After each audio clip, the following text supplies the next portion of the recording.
Penyanyi kelahiran Bogor 23 November 1982 yang pernah populer menyanyikan lagu yang berjudul Aku Tak Biasa. Pernah menjadi penyanyi papan atas kala itu. Lagu Aku Tak Biasa dari Alda ini pun pernah di-recycle oleh penyanyi Indonesia yang bernama Jangan nih yang cepat, udahlah dede. Pernah juga di-recycle oleh Gracia Indri dan Budha Sarwendah yang berjudul Patah jadi dua. Tapi sebelum lanjut nonton video ini, buat kalian yang telah men-subscribe channel ini, gue Ucapin terima kasih banyak. Dan buat kalian yang baru gabung di channel ini, gue ucapin selamat datang.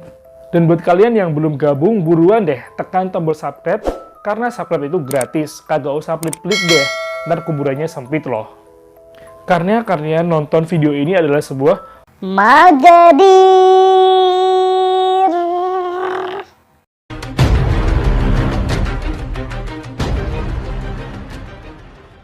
Oke, langsung aja kita tonton videonya.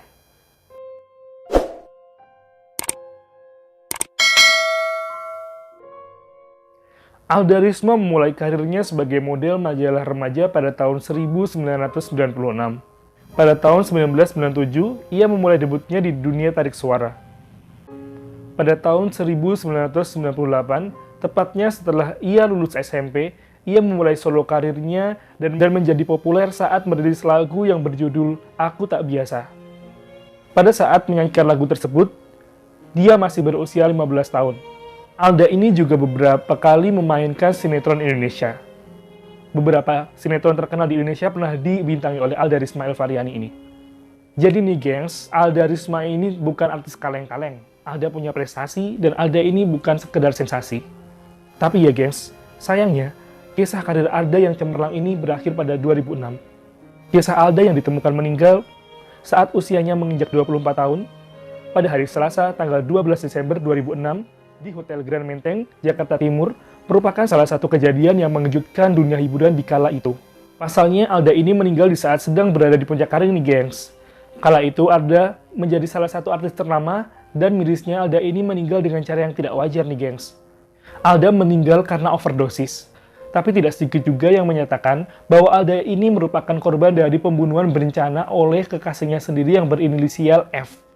Alda Risma diduga overdosis karena pada saat penyelidikan ditemukan banyak sekali suntikan, alat kontrasepsi, puluhan obat penenang, botol infus yang sudah dipakai, dan juga beberapa jenis kapsul. Selain itu ya gengs, pada mayat Alda Risma ditemukan sekitar 20 suntikan kayak gitu. Dokter forensik juga menyatakan bahwa setelah diautopsi, ternyata suntikan itu mengandung perpaduan kandungan obat-obatan yang mengurangi sistem syaraf pusat dan saluran pernapasan. Segala macam zat itu disuntikan ke tubuh Alda dalam waktu 3 hari berturut-turut. Kira-kira nih ya gengs, pada tanggal 10 Desember 2006 kala itu, F menyebut Alda di Bekasi, lokasinya di rumahnya si Alda ini. Sebelum sampai ke hotel, mereka ini sempat mampir di toko obat kayak gitu di Pasar Pramuka, namanya toko obat Era. F ini masuk ke dalam toko obat tersebut untuk membeli obat tidur. Selain obat tidur, dia juga membeli infus, obat penenang, vitamin, alkohol, dan juga alat-alat suntik. Bila dihitung-hitung, kala itu kira-kira mencapai 29 botol. Si F ini berbelanja obat-obatan beserta yang lainnya itu.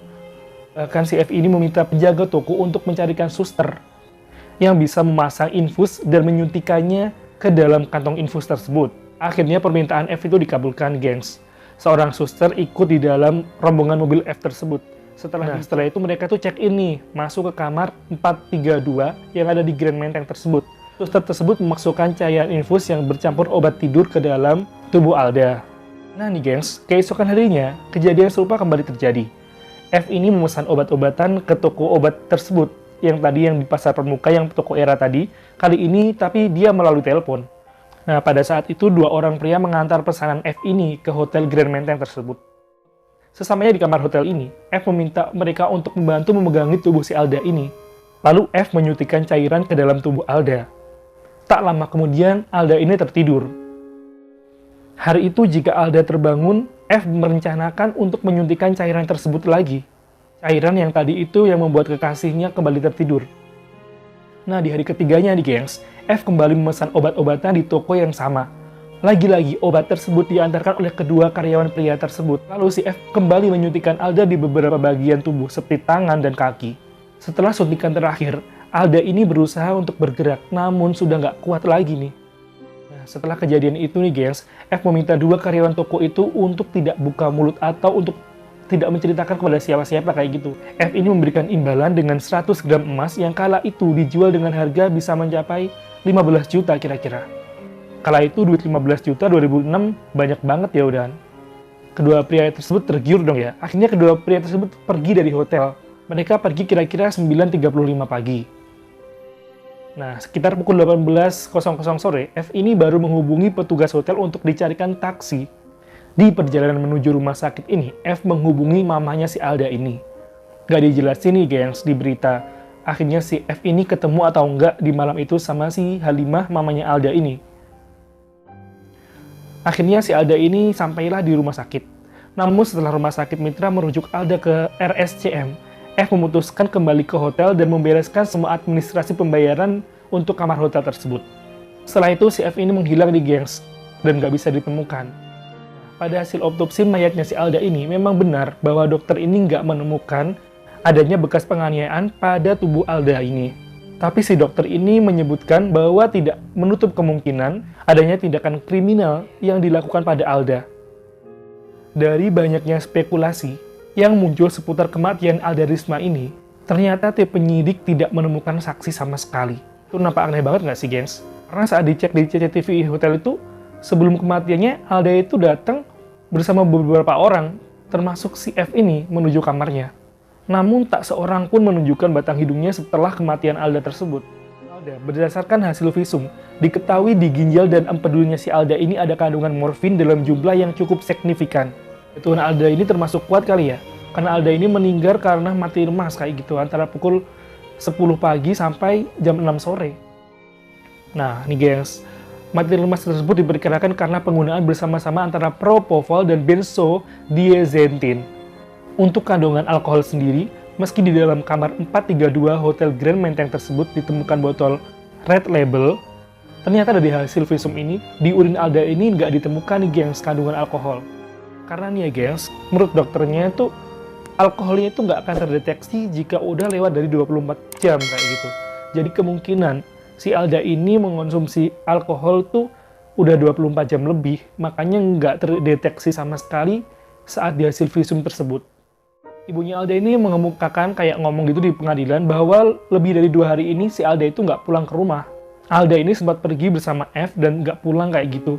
Sampai 2 hari yang itu tadi kan, sebelum akhirnya ditemukan meninggal dunia itu. Maknya Alda ini juga menyebutkan bahwa putrinya ini tersebut sempat mengirimkan pesan singkat ini pada maknya tersebut, yang menceritakan tentang tindakan si F ini melakukan penganiayaan kepada si Alda ini. Bunyinya tuh kayak gini. Aku dipukul, ditampar, ditojok mukaku. Aku tidak rela. Aku tidak ada salah apapun. Aku diancam, aku dianiaya. Cerita Halimah maknya Alda itu. Jadi Halimah itu cerita di pengadilan bahwa Alda itu sebelum meninggal sempat mengirim pesan yang tadi. Akhirnya dengan semua bukti yang ditujukan ke F tadi, akhirnya si F tadi dihukum karena melakukan tindakan pidana dan harus mendekam di dalam jeruji besi, alias di penjara. Dengan semua tuduhan tersebut, si F ini nggak pernah secara jelas mengakui perbuatannya yang telah mungkin membunuh Alda. Si F ini masih bersikukuh bahwa dia tidak pernah menyuntikkan atau merencanakan pembunuhan berencana pada Alda ini. Jadi saat itu kontroversinya itu si Alda ini meninggal karena mungkin ada hubungan asmara yang nggak sehat kayak gitu. Jadi sering dianiaya, ditonjok, ataupun diapain kayak gitu. Dan juga pada saat itu kayak dicurigai itu ada kecemburuan kayak gitu, ada masalah asmaranya sama Alda ini. Jadi pada saat itu kabarnya si F ini merencanakan untuk menghabisi penyanyi kota biasa itu. Sampai detik ini pun kematian misteri dari si Alda ini belum sepenuhnya jelas nih gengs. Jadi masih teka-teki, jadi itu sebenarnya si Alda ini meninggal karena overdosis apa dibunuh? Hal lain yang masih menjadi teka-teki ini adalah sosok wanita yang datang bersama dengan si F ini dan juga Alda menuju kamar hotel. Gak ada satupun ya gengs yang mengungkapkan siapa sosok wanita tersebut dan kemana perginya setelah si Alda ini meninggal. Surat keputusan pengadilan menuliskan bahwa si F dan Alda ini kerap menginap bersama di hotel atau di perumahannya si Alda ini. Jadi mereka sering mesra-mesraan gitu, baik di rumahnya maupun di mobil kala itu. Kan kabarnya Alda dan si F ini punya kebiasaan untuk menyuntikkan obat tidur secara bergantian. Jadi pasangan itu suntik-suntikan kayak gitu untuk menyuntikkan obat tidur. Hubungan Alda dan dugaan narkoba juga bukan sesuatu yang baru nih gengs.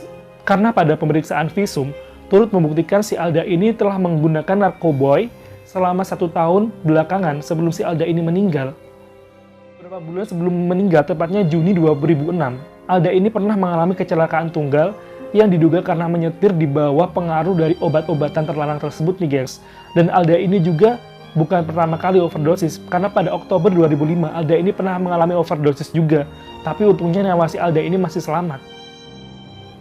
F ini bebas pada tahun 2011. Setelah melalui masa hukuman 4,5 tahun penjara, Mahkamah Agung mengabulkan permohonan peninjauan kembali yang diajukan oleh si F ini. Salah satu alasannya karena si F ini tidak terbukti melakukan pembunuhan berencana. 2 orang karyawan toko yang tadi mengantarkan obat juga mencabut pernyataan mereka di berita acara pemeriksaan dan menggantinya dengan kesaksian baru yang meringankan hukuman si F ini. Pada tahun 2006, sebelum Alda meninggal, ia pernah merilis single yang diciptakan oleh Hari Tasman yang berjudul Satukanlah. Gue belum pernah denger sih lagunya kayak gimana. Setelah lagi, si Alda ini pernah bikin album yang seakan-akan menyiratkan atau pertanda kematiannya, yang diberi judul album itu Tangisan Yang Terakhir. Jadi pas waktu itu, kala itu, lagu itu sangat booming karena album itu dirilis tuh setelah Alda itu meninggal.